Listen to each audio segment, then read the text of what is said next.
Quem está feliz, levanta a mão. Eu estou muito feliz. Feliz porque eu estou vendo vocês. Tive a oportunidade de estar ali na recepção, cumprimentei algumas pessoas. Como é gostoso a gente pegar na mão da pessoa e a pessoa olhar para você sorrindo. Feliz. Feliz porque está na casa de Deus, né, Freitas? Ontem não pôde ficar, mas hoje está aqui, né? Graças a Deus. Hoje nós teremos aqui a programação com o tema Eu sou o bom pastor. Amém. Teremos a oportunidade de aprender mais um pouquinho, né? E a gente vem aprendendo durante a semana, nessa semana aqui do reencontro, sobre o eu sou. E como é bom a gente poder dividir com os amigos, né? Eu estou aprendendo bastante, viu, pastor? E estou levando para os meus amigos. Olha, aprendi mais uma coisinha. Isso é importante. Agregar conhecimento, né? E o mais importante é levar. Levar para aquelas pessoas que não têm oportunidade. Alguns têm, né? Mas não aproveitam. Mas a gente deve levar o conhecimento, levar a mensagem de Deus. E esse é o nosso papel. Não é verdade? Vamos então falar com Deus? Assim como você está. Querido Deus e Pai, obrigado, Senhor, porque nós estamos felizes, porque estamos aqui na Sua presença. Obrigado porque Teus anjos também estão aqui. E obrigado porque nós vamos aprender um pouquinho mais da Tua palavra. Esteja aqui com todos, com cada um que já chegou, com aqueles que estão vindo. Alguns, infelizmente, não puderam vir, mas vão acompanhar também pela internet. Pai querido, abençoe a cada pessoa que aqui está. Nós temos dificuldades, nós temos limitações, mas nós temos a Tua graça. Obrigado por isso, Pai. Obrigado por tudo. Em nome de Jesus. Amém. Amém. Nós teremos agora o momento da comunicação.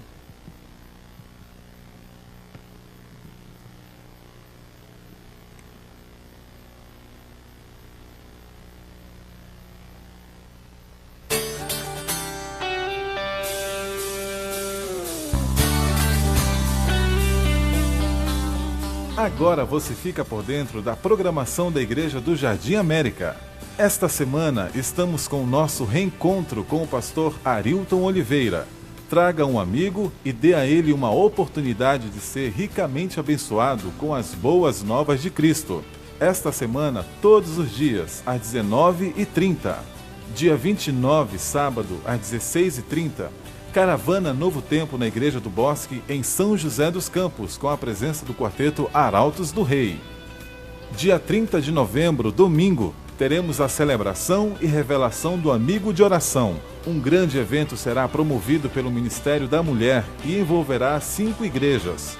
O programa terá música, testemunho, sorteios e dinâmicas. Procure a Rusileia e pegue seus cartões para enviar a um amigo. Então, relembrando, escolha alguém por quem orar. Pegue os convites com o Ministério da Mulher. Entregue o cartão convite ao seu amigo de oração. Confirme a presença do seu amigo no dia 30, domingo. Ore e confie que o Senhor fará grandes maravilhas através da sua oração.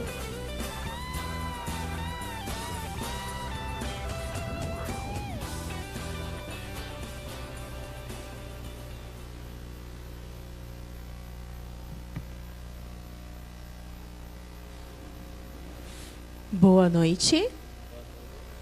Mais uma vez, sejam bem-vindos à casa do nosso Deus. Vamos adorá-lo com as nossas vozes através do nosso louvor neste momento. E no número 18, Santo, Santo, Santo.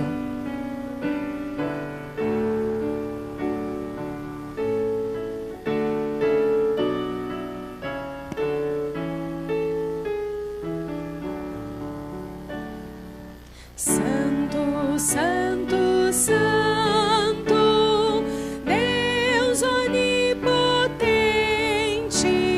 cedo de manhã cantaremos teu louvor.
criares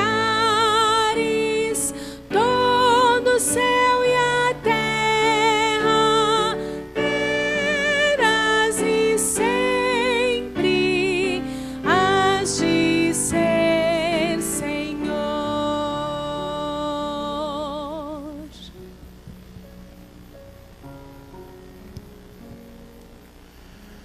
A oração é o abrir do coração a Deus, como a um amigo. Não que isso seja necessário para que Deus saiba quem somos, mas para nos habilitar a recebê-lo. A oração não faz Deus descer até nós, mas eleva-nos a Ele. Ellen White, no livro Caminho a Cristo, página 59. E esse é o momento em que nós abrimos o nosso coração a Deus, em que nós o procuramos, em que nós nos entregamos nas suas mãos. E eu convido todos aqueles que possam, vamos nos ajoelhar e falar com o nosso Pai.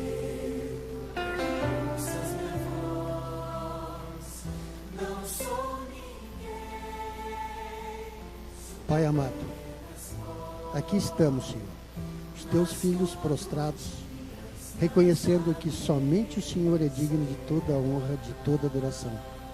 O Senhor é o nosso Criador, mas o Senhor, acima disso, é o nosso Pai amado.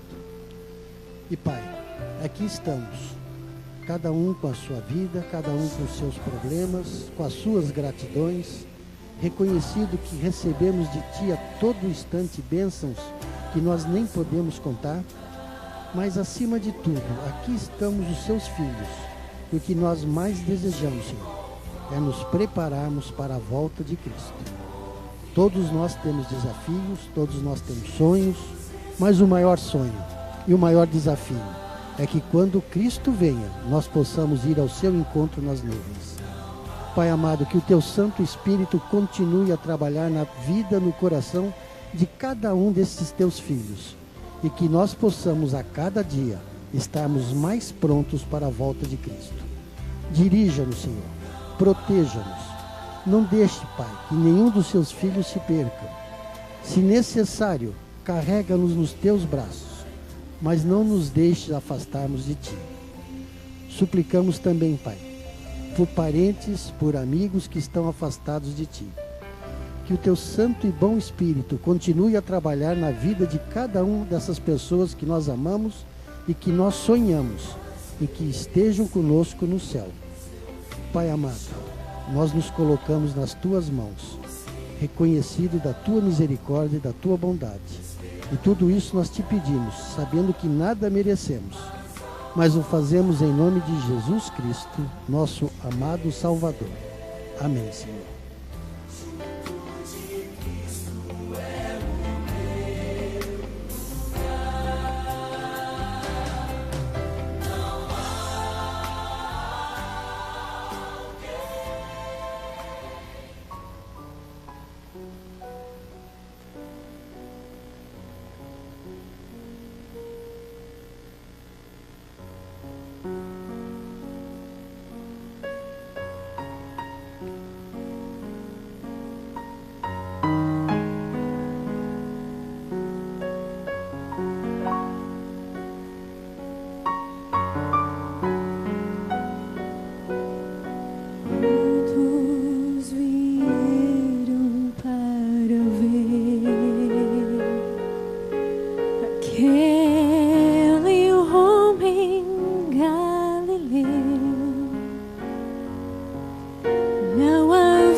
Pra carpinteiro ter tanto louvor da multidão, tem nos olhos o poder de ler qualquer coração. Ele está unido ao Pai e fala de amor, há poder em Teu nome, Jesus.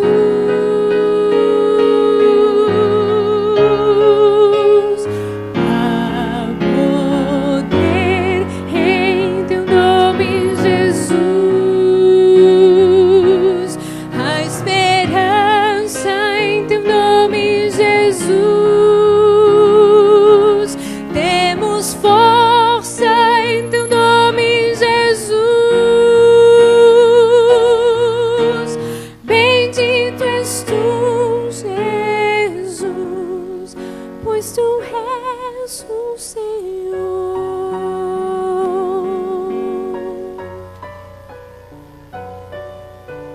Quando nos vem desilusões, nossa vida se desfaz. Mesmo em meio a tanta dor, ainda existe paz, crendo no nome do Senhor, o doce nome de Jesus. Poder e força produz, Ele é eterna paz, Ele é eterna luz. Há poder em teu nome, Jesus.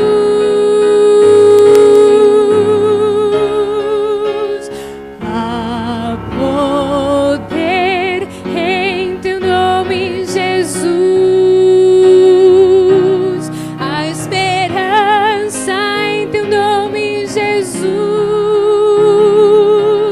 Temos força em teu nome, Jesus. Bendito és tu, Jesus, pois tu és um Senhor. Teu nome será louvado para sempre. Criador, Redentor e Rei. Há poder em teu nome, Jesus. Há esperança em teu nome, Jesus. Temos força em teu nome, Jesus. Bendito és tu, Jesus. Bendito és tu, Jesus. Bendito és tu, Jesus, pois tu és o Senhor.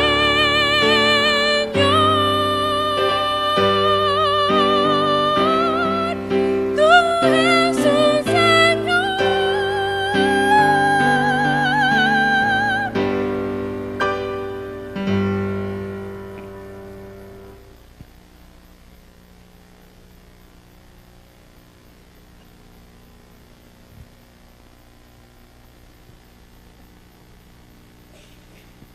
Obrigada, Ana, por essa mensagem tão inspiradora. Maravilhoso louvor ao nosso Deus. Vamos então preparar o nosso espírito para a mensagem de hoje, que vai falar de Jesus como nosso bom pastor. Então vamos adorá-lo cantando o Salmo 23.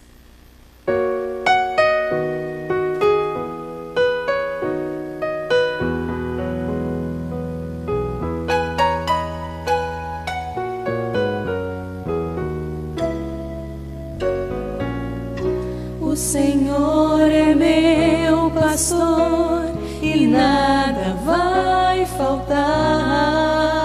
Entre pastos verdejantes me fará repousar, e para o rio tranquilo não há quem possa me guiar.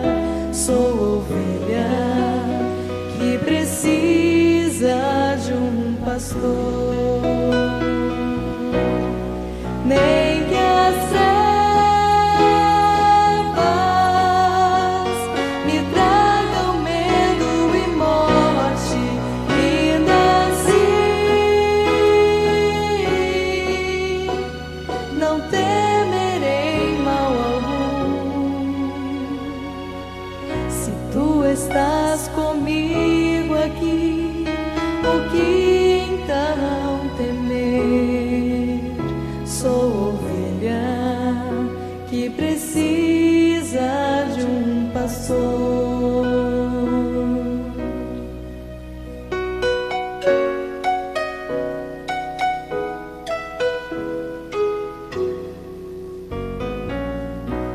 bondade e a justiça ao meu lado estão. Se eu seguir ao meu pastor com sincera devoção, e habitarei para sempre nos ternos braços do Senhor. Sou ovelha que precisa de um pastor, nem que as trevas me tragam medo e morte, ainda assim não temerei mal algum. Se tu estás comigo aqui, o que então temer? Sou ovelha que precisa de um pastor. Sou ovelha que precisa de um pastor.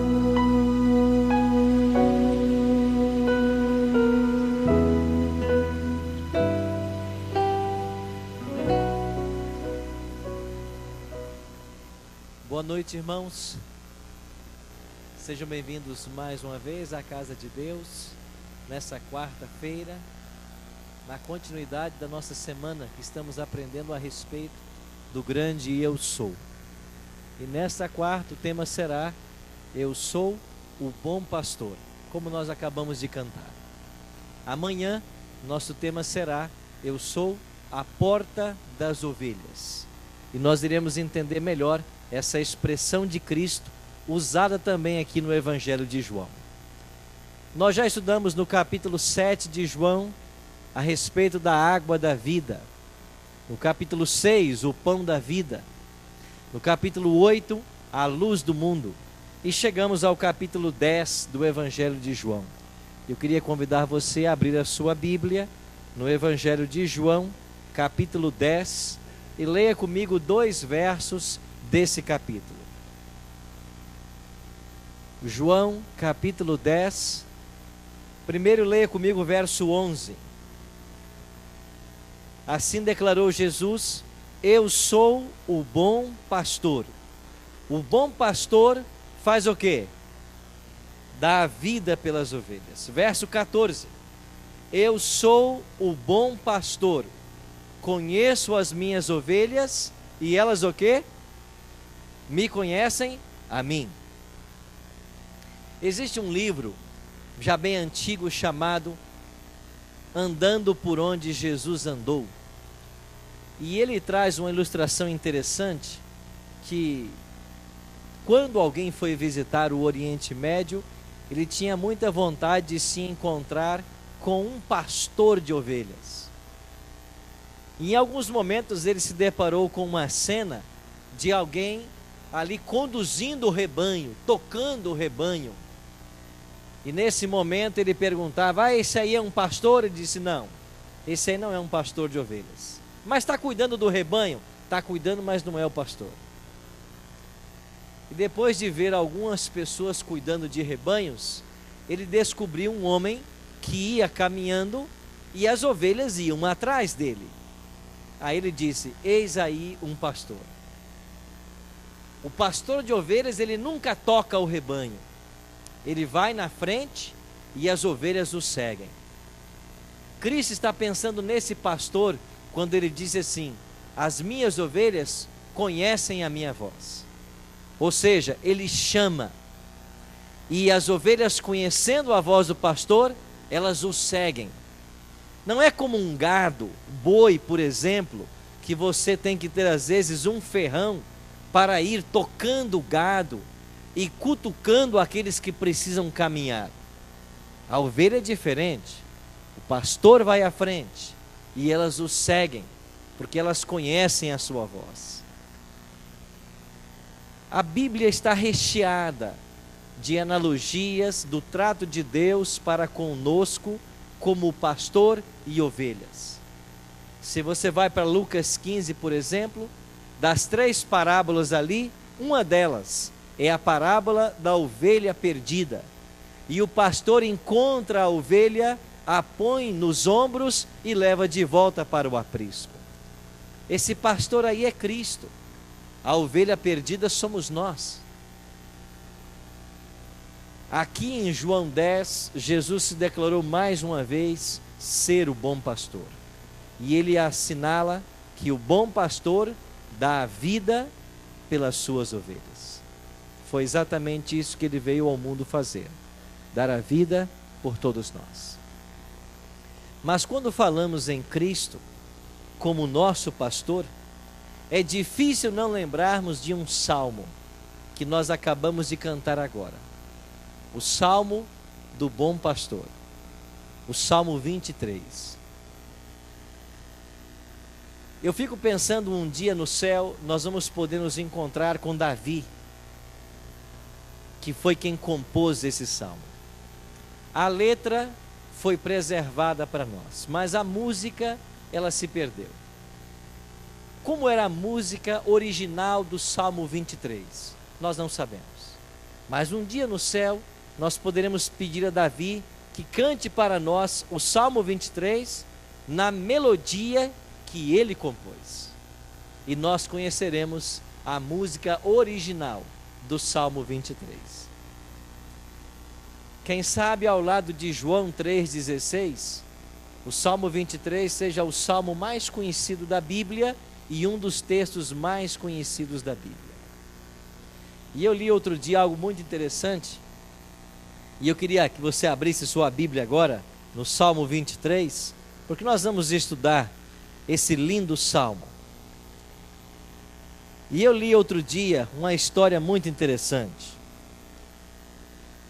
Um auditório estava reunido em dado momento, e antes que começasse ali a cerimônia, alguém pediu que um ator que estava presente fosse ali e recitasse algo.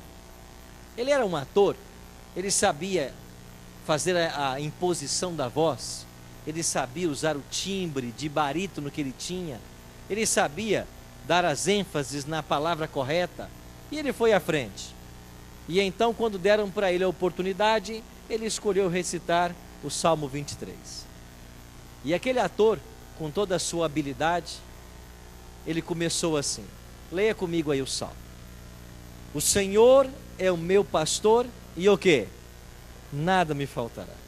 Ele me faz repousar em pastos verdejantes. Leva-me para junto das águas de descanso, ou tranquilas. Refrigera minha alma. Guia-me pela vereda da justiça, por amor do seu nome. Ainda que eu ande pelo vale da sombra da morte, não temerei mal nenhum, porque tu estás comigo.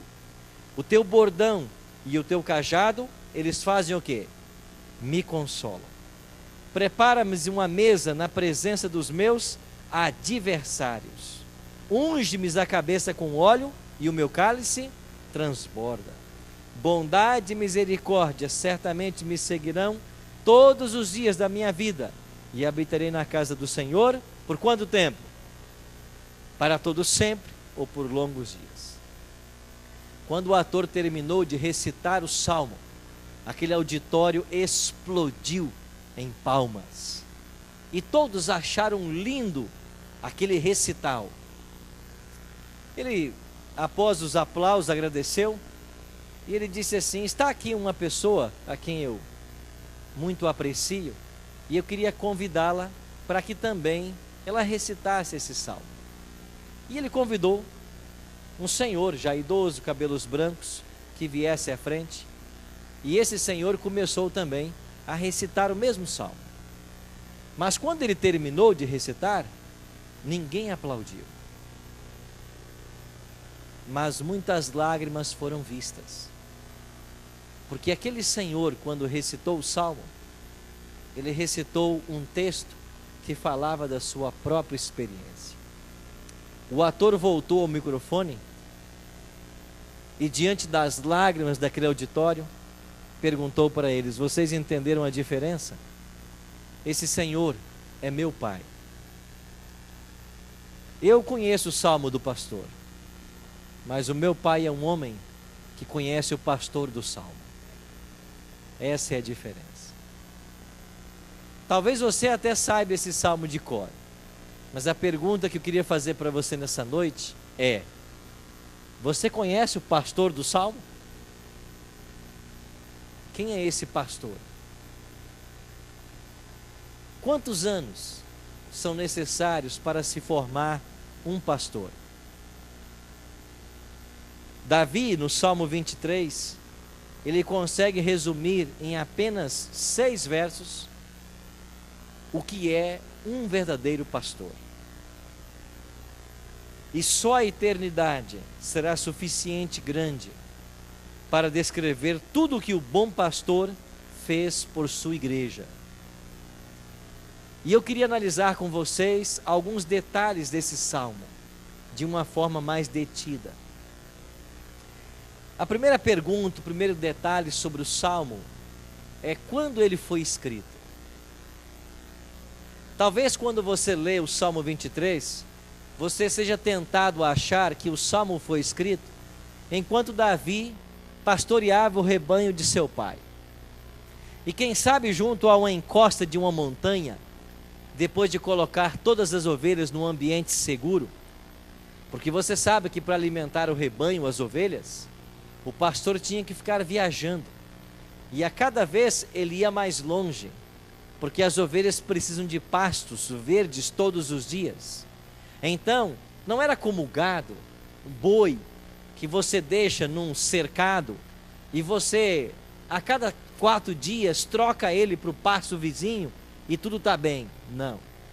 As ovelhas comem muito, e elas logo acabam com todo um pasto que há numa região, e o pastor tem que se deslocar para outra região, e às vezes o pastor viaja muito, e ele passa vários dias fora de casa. Talvez você seja tentado a pensar que Davi, em uma dessas andanças com o seu rebanho, ele tenha parado junto ao encosto de uma montanha, e numa noite com um céu estrelado, num momento, num tempo onde não havia luz elétrica, e quem sabe debaixo daquele céu inspirador, e ali com as ovelhas dormindo perto dele, ele tenha recebido do Espírito Santo a inspiração para escrever esse salmo. Eu acredito que não foi assim. Talvez você pense: o salmo foi escrito quando Davi se tornou rei em Israel, porque agora ele tinha que pastorear uma nação inteira. Ele se viu como um representante de Deus perante essas ovelhas. Ele sentiu a responsabilidade. Agora foi hora de escrever o salmo. Eu penso que não. Eu prefiro pensar que esse salmo tenha sido escrito no fim da vida de Davi. Depois que Davi havia passado por experiências, como por exemplo, as suas fugas para salvar a vida, quando Saul o perseguia. Depois que Davi passou pela experiência do adultério com Betseba. Depois que Davi mandou Urias para a frente do seu exército e ordenou que os seus soldados o deixassem sozinho para que ele fosse assassinado. Depois que Davi saiu a várias guerras e pelejou em nome do Senhor.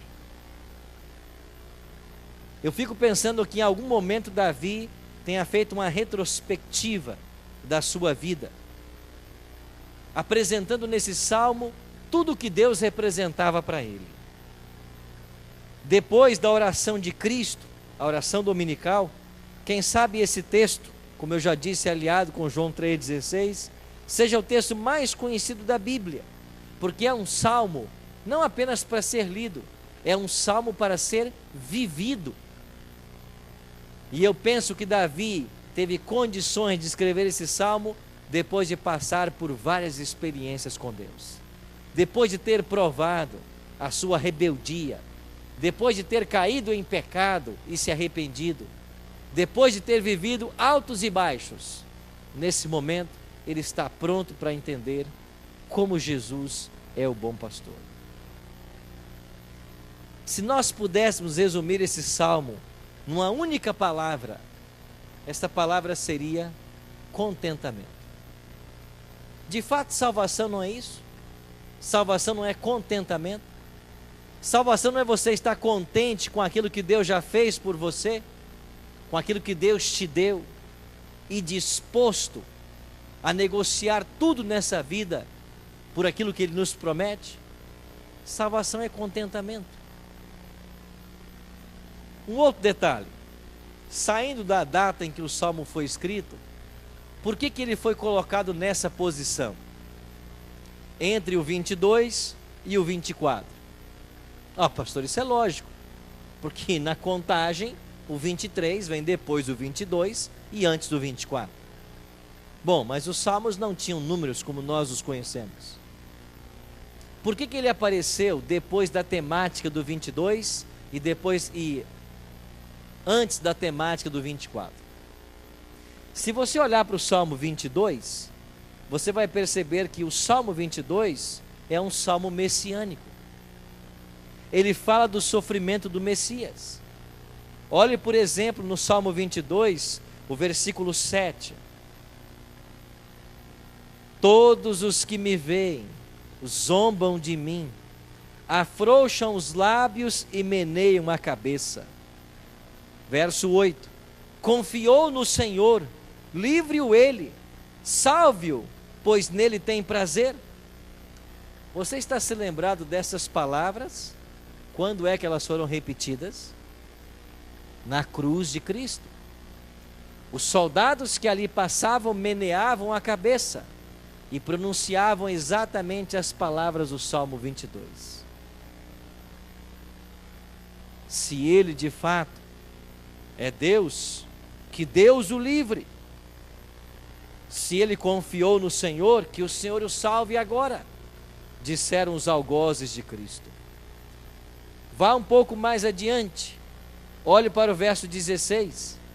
Cães me cercam, uma súcia de malfeitores me rodeia, traspassaram-me as mãos e os pés. Não é esta uma clara cena da crucifixão? O Salmo 22 está falando da crucifixão de Cristo. Olha o verso 17.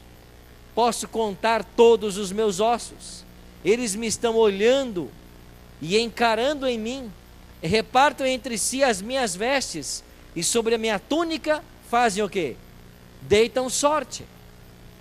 É claro que o Salmo 22 é um salmo messiânico. O salmista, por inspiração divina, está dando detalhes da crucifixão.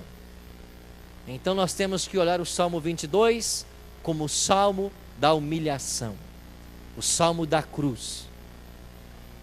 Por outro lado, vá para o Salmo 24. Olha a partir do verso 7. Levantai-vos, ó portas eternas, as vossas cabeças. Levantai-vos, ó portais eternos, para que entre o Rei da Glória. Verso 8. Quem é o Rei da Glória? O Senhor, forte e poderoso.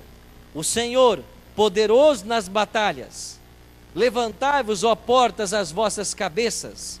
Levantai-vos, ó portais eternos, para que entre o Rei da Glória. Quem é esse Rei da Glória? O Senhor dos Exércitos. Ele é o Rei da Glória. O Salmo 24 é o salmo da entronização de Cristo.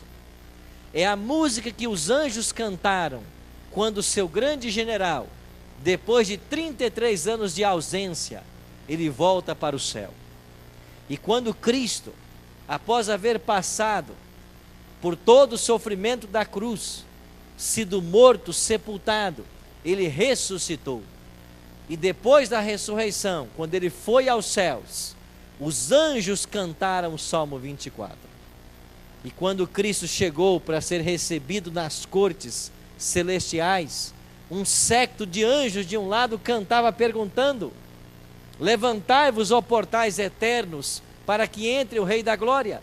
E uma multidão de anjos do outro lado perguntava: mas quem é o Rei da Glória? Apenas para ouvir os seus companheiros dizerem: o Senhor, forte na batalha, Ele é o Rei da Glória. E foi assim que Cristo foi recebido de volta no céu e entronizado no santuário. O Salmo 24 é o Salmo da entronização. Isso quer dizer que entre o Salmo do sofrimento e o Salmo da glória está o Salmo do pastor. A posição é estratégica.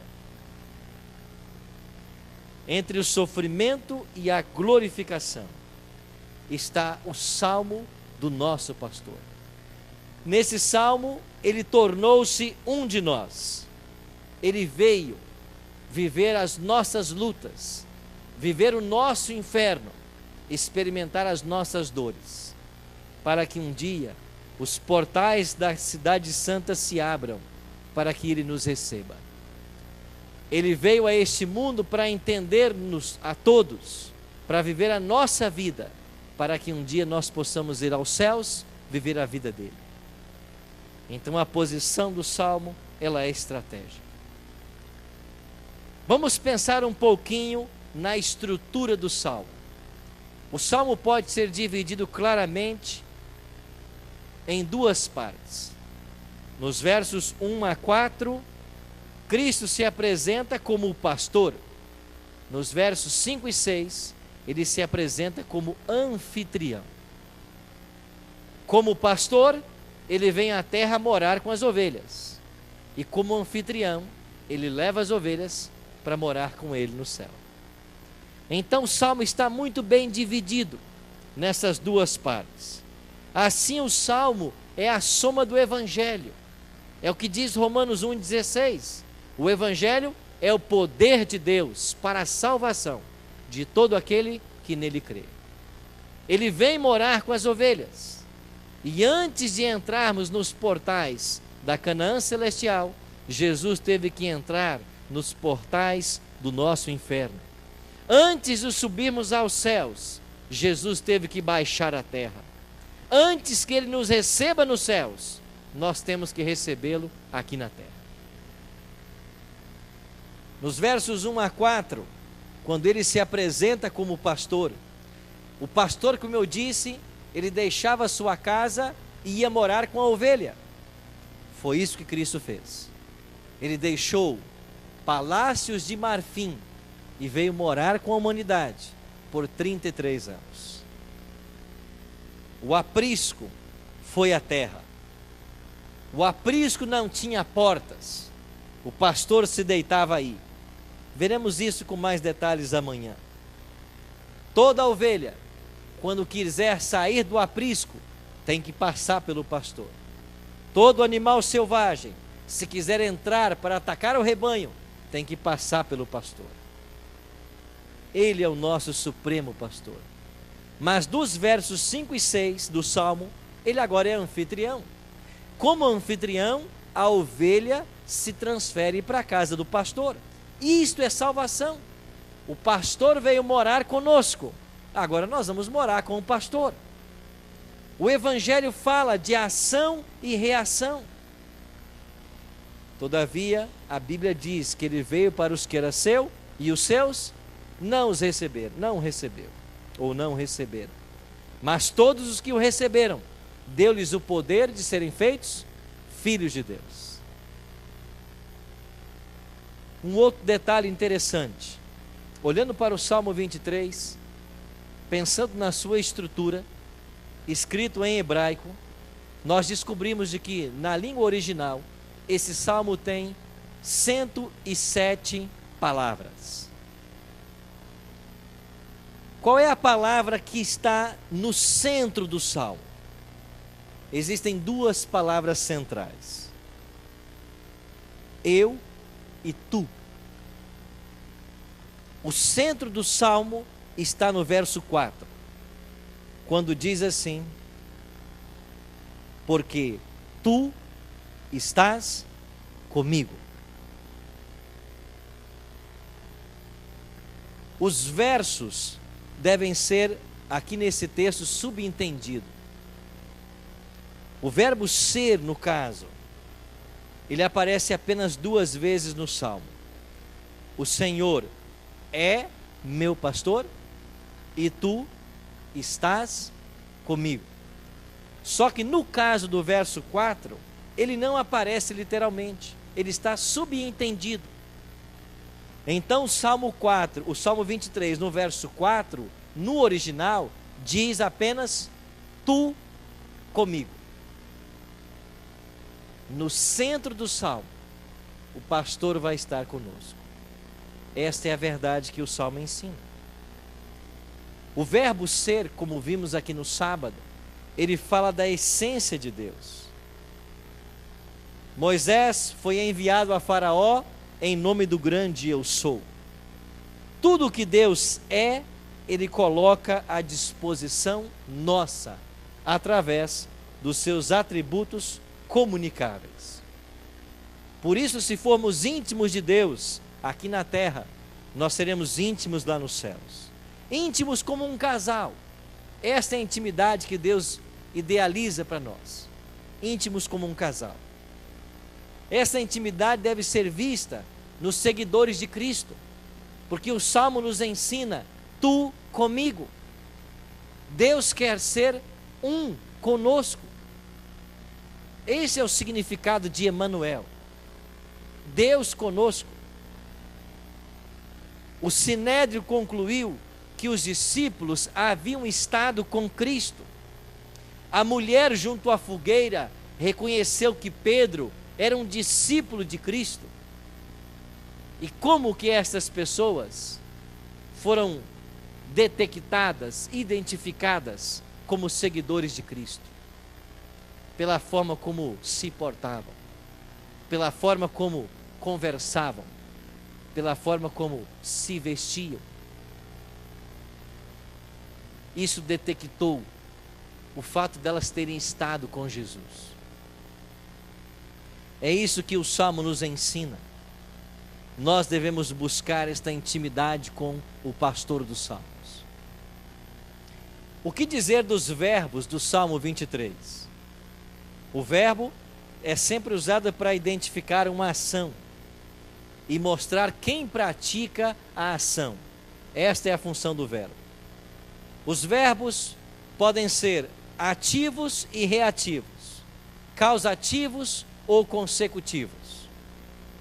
No Salmo, quase todos os verbos ativos estão ligados a Deus, com uma exceção.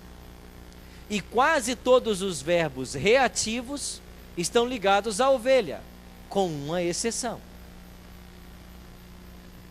O verbo, por exemplo, amar, em João 3,16. Deus amou, um verbo ativo, para que todo aquele que nele crê, um verbo reativo. Deus ama é a ação, o homem crê é a reação. A ação divina, mas a reação humana resulta em vida eterna.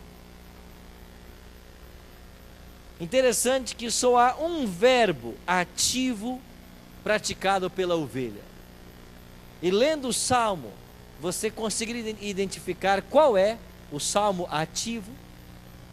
Qual é o único Salmo onde a ovelha age? Interessante que quando a gente olha para o Salmo, a gente descobre que o único verbo ativo aparece aqui no versículo 4. Ainda que eu ande. É o único verbo ativo da ovelha. Mas a única vez que a ovelha pratica algo, por onde ela vai andar? Pelo vale da sombra da morte. Ou seja, a única vez que a ovelha pratica uma ação, ela é levada a caminhos tortuosos e perigosos. Isso nos ensina que a ovelha nunca pode ficar sozinha. Se deixada só, ela vai para locais perigosos. Interessante que, ainda que ela ande pelo vale da sombra da morte, diz o Salmo, não temerei mal algum, porque tu comigo, Deus conosco. O Salmo também diz que se Deus for nosso pastor, nada nos faltará. Primeiro são apresentadas as necessidades básicas: repouso, água, óleo e orientação. Repouso. As ovelhas precisam descansar à noite. O pastor deve protegê-las dos animais selvagens. O pastor deve cuidar para que esteja silêncio. O pastor deve cuidar para que nada atrapalhe o sono da ovelha. É isso que Deus faz conosco. A palavra de Deus nos assegura: em paz me deito e logo pego no sono, porque o Senhor está ao nosso lado. Aqueles que confiam no pastor, eles conseguem dormir à noite. Nós podemos até enfrentar lutas e problemas, nós podemos até ter coisas gigantescas para serem resolvidas, mas quando a gente põe a cabeça no travesseiro, a gente dorme, porque a nossa confiança está no pastor. O Salmo fala de uma segunda necessidade da ovelha. O Salmo fala de água. Interessante que o salmista diz que o pastor leva a ovelha para junto das águas de descanso, ou dizem algumas versões, tranquilas. Por que que a água tem que ser tranquila? Porque uma ovelha não bebe água na correnteza. Uma ovelha, se cair no rio, certamente ela se afoga. A sua lã se encharca e torna impossível que ela nade. Uma ovelha nunca vai beber água numa correnteza. Ela só bebe água junto a um remanso. O pastor cuida para que as águas tranquilas estejam à disposição da ovelha. Esta é a promessa do Salmo. O Salmo também nos promete óleo. O óleo nos tempos bíblicos era o antídoto contra as feridas. Era usado para a cura, para a cicatrização. E nada mais essencial no rebanho do que o pastor ter o óleo para colocar nas feridas das ovelhas. E esse óleo curava, aliviava, cicatrizava. É isso que o pastor faz por nós. Ele põe óleo, ele unta as nossas feridas. E ao longo da história de todos nós vamos sempre ter altos e baixos. Nós vamos passar por momentos difíceis, por verdadeiros vales da sombra da morte. Nós vamos carregar com todos nós feridas do passado. Mas se estas feridas estiverem untadas pelo óleo que o bom pastor oferece, elas estarão cicatrizadas. Tem muita gente morrendo hoje porque não consegue perdoar os outros. Tem muita gente doente e morrendo porque não consegue perdoar. E se você não consegue perdoar, cedo ou tarde você vai adoecer. Tem muita gente doente porque não consegue se perdoar. Não perdoam algo que fez no passado. É como um castelo assombrado que todos os dias está presente. É um fantasma que não sai de perto. Mas se você não consegue se perdoar, você cedo ou tarde vai adoecer e você pode morrer. Então, perdão é um ingrediente do Evangelho. E o Salmo diz que o óleo é derramado sobre a cabeça da ovelha. Unge-me a cabeça com óleo, o meu cálice transborda. Essa expressão, transbordar do cálice, quer dizer, o coração se enche de alegria. O cristão tem que ser alegre. porque a alegria aformoseia o rosto. O cristão não pode ser uma pessoa carrancuda, o cristão não pode ser uma pessoa sisuda, não pode. Quando eu leio os evangelhos e eu estudo sobre Cristo, a gente aprende que as crianças gostavam de estar perto de Cristo, as crianças não temiam se aproximar dele. E você já percebeu que a criança é um bom termômetro para você saber na igreja quem é sisudo e quem não é? As crianças nunca se aproximam desses cristãos carrancudos, sisudos. Parece que acordou e comeu jiló. As crianças nem chegam perto deles. E essas pessoas fazem mal à igreja. É ruim ficar perto delas. Viver perto de pessoas assim parece que é pisar em ovos o tempo inteiro. Eu não gosto de gente assim. O cristão é uma pessoa alegre, aberta, de bem com a vida, conversa com todo mundo, não guarda rancor, as feridas são curadas por esse óleo.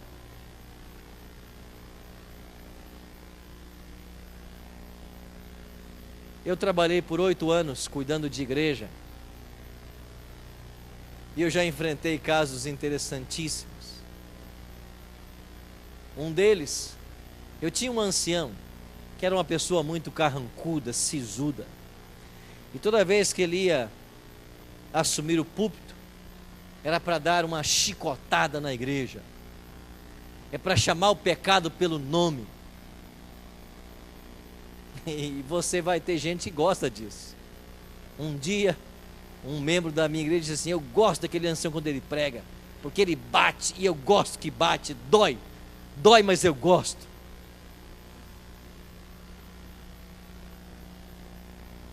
Masoquismo, masoquista religioso.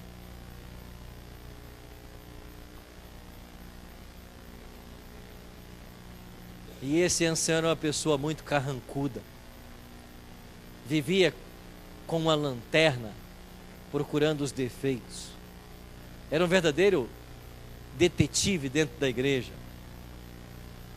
Deus não precisa disso. Deus precisa de pessoas que saibam amar os pecadores, que entendam quando eles caem, que apoiem. Eu contei para vocês, eu acho que foi no sábado, que quando eu entrei na minha adolescência, eu cometi um pecado, e eu busquei o ancião da minha igreja, e eu contei para ele. E eu fiquei pensando, a igreja certamente vai me excluir. Esse ancião olhou para mim e riu, e disse: Arilton, eu vou orar com você agora, Deus vai te perdoar, não faça isso mais. Nunca ninguém na igreja ficou sabendo o que eu fiz. Como pastor, eu já fui procurado por alguns casais de jovens, e eles disseram para mim: pastor, nós não queríamos, mas aconteceu, nós tivemos relação sexual. E para alguns desses casais eu disse: quem mais sabe disso? Ninguém, pastor. Com certeza ninguém? Ninguém. Vocês sentiram que vocês erraram? Sentimos. Se arrependeram? Sim. Pediram perdão a Deus? Sim. Voltaram a praticar? Não, pastor, não mais. E eu fiz um acordo com alguns desses jovens. Então não vamos tocar mais no assunto. Se um dia o assunto for conhecido da igreja, é porque vocês contaram, que o pastor não vai contar. Mas se o assunto for conhecido por mais um membro dessa igreja, vocês têm uma dignidade de pedir à comissão que excluam vocês. Se um dia vocês voltarem a praticar de novo, vocês têm uma dignidade e o cristianismo de me procurar e confessar que aconteceu de novo, para nós tratarmos do assunto. Mas se vocês não contarem para ninguém, e se isso não acontecer de novo, descansem com o perdão divino.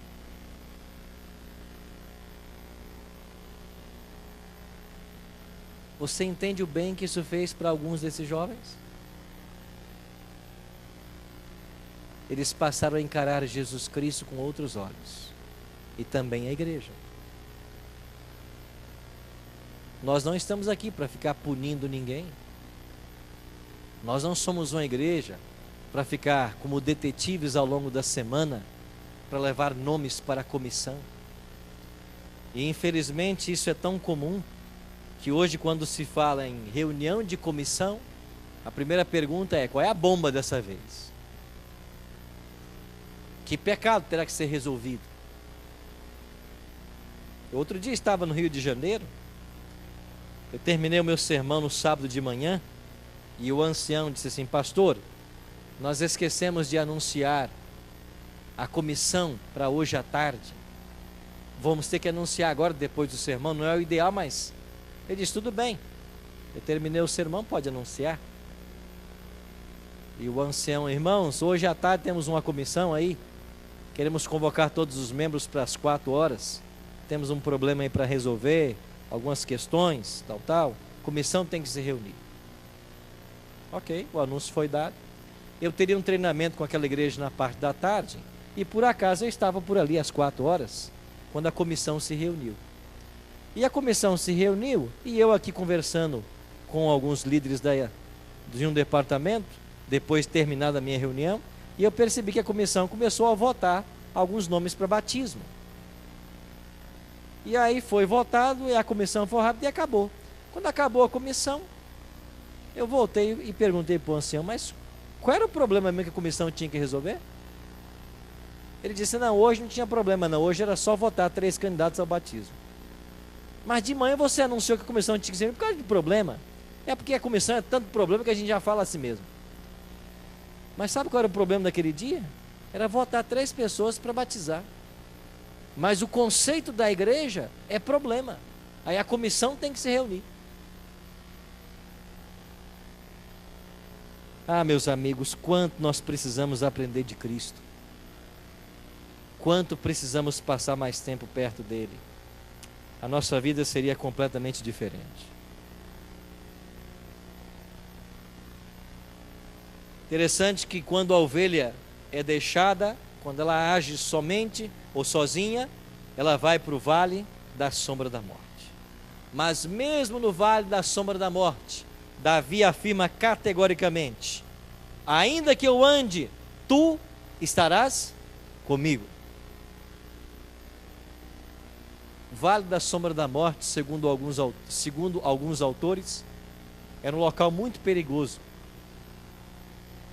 Era um caminho muito perigoso, evitado por muitos, porque lá certamente haviam ladrões, assassinos.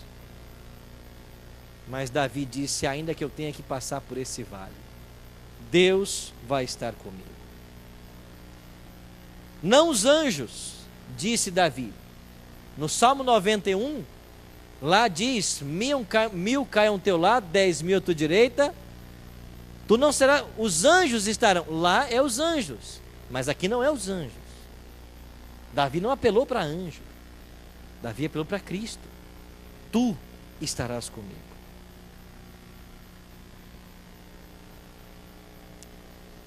Davi tinha um senso da presença de Deus em sua vida. Na hora mais difícil, Deus vai estar com ele. Ele tem recursos para os seus maiores problemas. Não importa o tamanho, Deus tem recurso. E quando nós lemos o Salmo 51, que é um salmo de arrependimento e confissão, você vê ali Davi após o adultério com Betseba, e ele escreve o Salmo 51, e ele fala de quanto ele pecou contra Deus, e ele ora para que Deus dê a ele um novo coração, que Deus o restaure. E quando a Bíblia diz que o Davi era um homem segundo o coração de Deus, não é esse Davi adúltero, não é esse Davi homicida, não é esse Davi polígamo, Não. É um Davi no final da sua vida, que aprendeu com as experiências e aprofundou sua caminhada com Deus. Ele se tornou um homem segundo o coração de Deus, porque ele entendeu os altos e baixos. Ele entendeu que mesmo no vale da sombra da morte, Deus estaria com ele. Ele entendeu que Deus tem solução para os problemas insolúveis. Ele entendeu que Deus tem poder de fazer na sua vida o milagre que você tanto precisa. Ele entendeu isso. E Davi recebeu essa graça. Davi entendeu que nada o podia separar de Deus, nem os inimigos, nem a morte. Por isso ele diz: a bondade do Senhor me seguirá quantos dias? Todos os dias. E nós chegamos então à última letra do Salmo em hebraico. A última letra do Salmo aparece aqui no versículo 6, no finalzinho do Salmo. A bondade e a misericórdia certamente me seguirão todos os dias da minha vida e habitarei na casa do Senhor para todo sempre. Este "e", no grego, é um kai epizegético, a gente chama, mas no hebraico é uma expressão de ligação. Esse "e" marca o fim do Salmo 23, liga a experiência terrestre à vida celestial. Esse "e" liga o temporal ao eterno, o frágil ao todo-poderoso, o homem a Deus. Olha o que diz: a bondade do Senhor vai me seguir todos os dias, na minha vida, aqui na terra, e habitarei aonde? Na casa do Senhor. Não é mais a terra, agora é o céu. Agora o pastor levou a ovelha para morar com ele. Hoje nós estamos vivendo antes do "e" nesse salmo, mas quando o "e" chegar, nós iremos para o céu. Sendo Deus o nosso pastor aqui na terra, indiscutivelmente Ele será o nosso pastor na eternidade. Como supremo pastor, Ele vai nos conduzir a fontes de águas vivas e tranquilas. Por isso, prezado amigo, transforme o Salmo 23 no salmo da sua vida. Faça desse salmo o salmo da sua vida. Extraordinário salmo. Ele ensina que o pastor é bom. E logo na primeira expressão do salmo, no original hebraico, aparece assim: o Senhor, meu pastor, nada falta. Assim diz o hebraico: o Senhor, meu pastor, nada falta. Quando Deus for o nosso pastor, nada vai nos faltar. Ele sempre quis ser. O problema é que nós somos ovelhas rebeldes. Nós queremos sempre fugir. Às vezes fugimos porque não conhecemos bem o pastor. Às vezes fugimos porque até conhecemos o pastor, mas queremos continuar visitando os pastos que nos agradam. Mas mesmo quando fugimos e quando estamos errantes, o salmista diz que a tua vara e o teu cajado, eles me consolam. Há uma diferença entre uma vara e um cajado. A vara é usada pelo pastor para ajudar a ovelha a ficar no caminho. O cajado, que tinha uma curva na sua ponta, é usado para trazer a ovelha de volta para o caminho. Então ele quer te manter no caminho, mas quando você sai, ele te traz de volta. Ele tem instrumentos para isso. Você só não vai ficar no caminho em direção aos céus se você se rebelar completamente contra o pastor e não aceitar na sua vida nem a vara e nem o cajado. Aí o pastor não pode fazer mais nada por você. Aí tudo o que podia ser feito, já foi feito. E não há mais o que fazer. Queridos amigos, um dia, todos nós que estamos aqui nessa igreja, nessa noite, vamos ser salvos ou não? Todos nós aqui temos apenas 2 destinos a encarar: ou salvação ou perdição. E a diferença entre aqueles que serão salvos e aqueles que não serão, não tem nada a ver com vida de santidade, não tem nada a ver com impecabilidade, não tem nada a ver com aqueles que se portaram como santos, que quase já foram para o céu sozinhos. Não. Tem a ver com as pessoas que entenderam que com todas as suas lutas, falhas e defeitos, são amados por Deus e finalmente se rendem a esse amor. O pastor não ama a ovelha que é bem comportada, porque ele não nos ama por causa do comportamento. O pastor ama a ovelha porque ela é ovelha. O pastor ama a ovelha porque ele deu a vida por ela, por isso ele a ama. Ele não ama você porque você é dizimista, porque você guarda o sábado, porque você faz trabalho missionário. Ele não te ama por isso, porque não há nada que você possa fazer para Deus te amar mais. Ele te ama é porque você é quem você é. É por isso que ele ama. E só quando a devolução do dízimo, a observância do sábado, o trabalho missionário for um reflexo desse amor na minha vida, é que essas coisas terão valor. Porque se você fizer essas coisas, mas elas não forem em resposta ao amor de Cristo, elas também não têm valor. Elas serão consideradas trapos de imundícia, diz o profeta.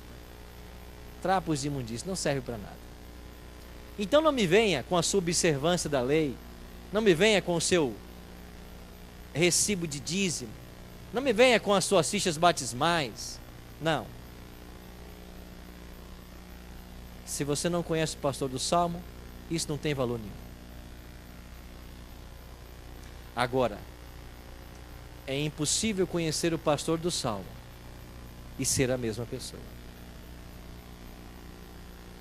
É impossível conhecer o pastor do Salmo e não se apaixonar por ele e desejar ser submisso a tudo que ele pede. É impossível. Os nossos irmãos evangélicos, eles não entenderam uma coisa ainda que eles têm que entender. A observância à lei de Deus não salva ninguém. Mas todo aquele que é salvo por Cristo, é impossível não observar a lei. E quando alguém diz que não quer guardar o sábado, não quer guardar a lei, não é porque ele não aceita o sábado ou a lei, é por um simples motivo. É porque ele não se encontrou com o pastor do Salmo ainda. Porque qualquer ser humano, depois que se encontrar com o pastor do Salmo, tudo que esse livro orientar, ele terá prazer em fazer. Por isso, esse salmo pode ser resumido numa palavra: contentamento. Ana vai cantar agora uma canção para nós, que fala da morte do bom pastor. Ah, meus queridos, como eu queria que nessa noite o Espírito Santo falasse ao nosso coração e nos mostrasse tudo o que nós precisamos para estar perto desse pastor. E ao pensarmos na nossa vida, ao pensarmos no plano que Deus tem para nos salvar, a gente chega a uma conclusão. Às vezes o que nos falta é apenas uma coisa, é simplesmente abrir o coração e deixar que Cristo assuma o controle da nossa vida. Se você não fez isso ainda, nessa noite você vai ter essa chance. Enquanto a Ana cantar, eu queria convidar você, apenas aqueles que querem dar a sua vida, entregar a sua vida nas mãos desse supremo pastor, para que esse pastor nos ajude e nos oriente em nossa caminhada. E se esse pastor, através do seu espírito, disser para você que você precisa realizar alguma mudança, tomar alguma atitude, caminhar em alguma direção, vá com coragem, porque ele se compromete a estar no seu lado, todos os momentos. Então, se alguém quiser, poderá ficar de pé enquanto ela cantar e fazer esta oração: Senhor, a minha vida, ela é tua. O Senhor tem trabalhado no meu coração. O Senhor está me mostrando algumas coisas que eu preciso fazer. Eu quero, nessa noite, dar ao Senhor a oportunidade de fazer tudo o que o Senhor deseja.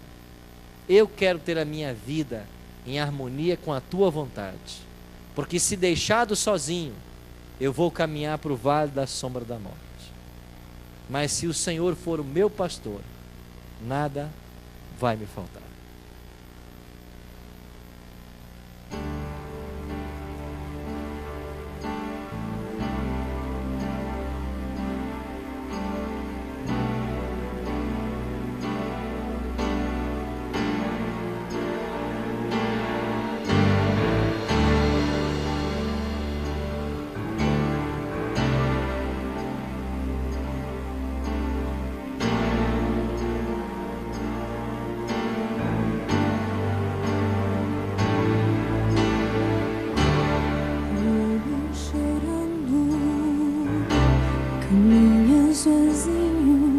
Ele sabe que o tempo já chegou. Carrega nos ombros a amarga tarefa de amar aqueles que não têm valor. Abre seus braços e se entrega por você. Chora em angústia, pois não sabe se você vai aceitar o seu amor.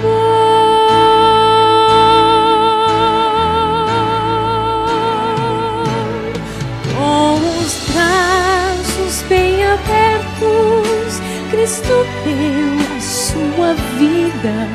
O seu sangue nos convida a olhar o seu amor. Quem seria assim capaz de abrir os braços e dizer: vem, meu filho, eu preciso de você.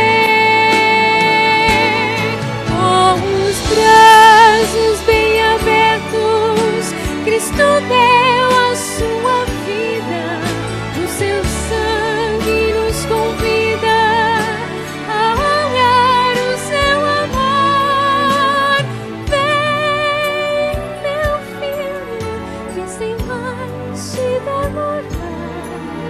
Com os braços bem abertos, eu morri pra te salvar. Com os braços sempre abertos, eu estou a te esperar.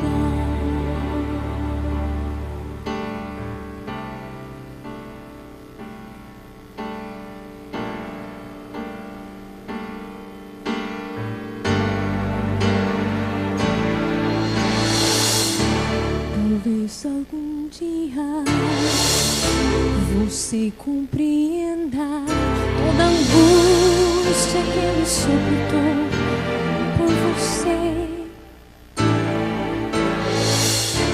Jesus poderia cruzar os seus braços e deixar a humanidade perecer. Mas seu amor foi maior que a sua razão, pois reconhece que sem ele nossa vida é um mar sem solução.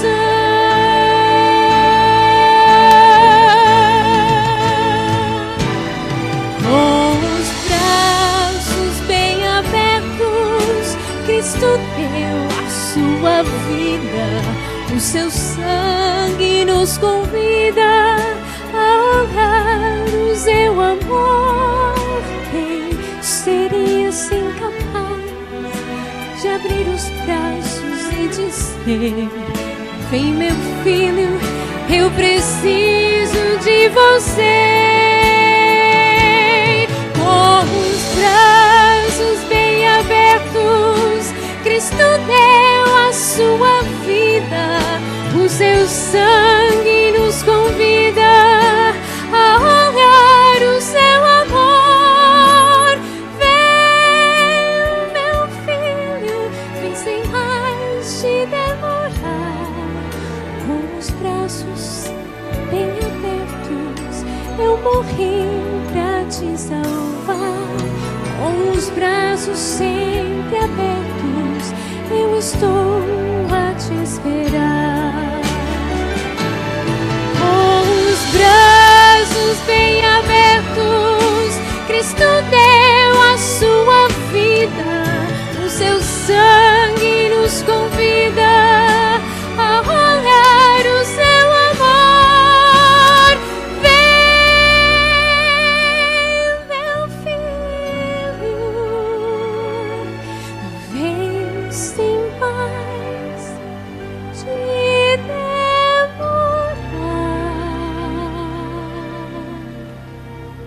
Com os braços bem abertos, eu morri pra te salvar. Com os braços sempre abertos, eu estou a te esperar.